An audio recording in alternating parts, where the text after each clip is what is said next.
Naitiles ko na kapatid yung CR. May tira pa akong halo.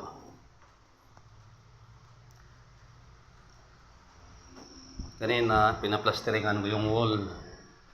Tapos na yung wall niya. Pagkatapos plastering, tiniles ko na rin. Lagay ko ng strainer.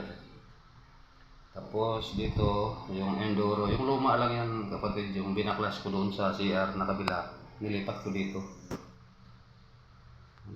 Na-tiles ko na rin yung flooring lang naman ang kontrata ko dyan. Ang usapan lang namin. Okay na. Naayos ko na yung ilaw. Na-plastering na, na-tiles na rin, may strainer o may toilet bowl. Okay na yung usapan namin. Ang plasteran ko lang sa labas na naman.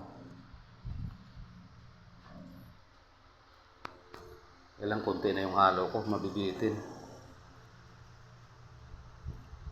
Yan pa po, ang hollow block, so konti na lang din.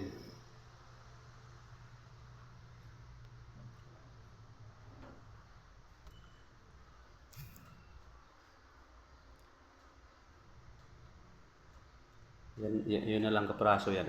Sintada ko yan. Sisirado ko yan. Pinto dati yan. Sisirado ko na naman yan. Kasi paupahan ito. Nagdala na nga ako ng electric fan kapatid. Sobrang init. Yan. Habang nagta-tiles ako, nagpan din ako ng electric fan. Sobrang init. Luma lang yung enduro. Pero lilinisin ko yung muriatic acid lang yan para pumuti.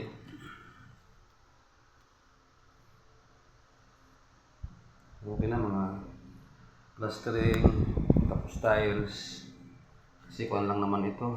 6 na puwan lang ito, tiles.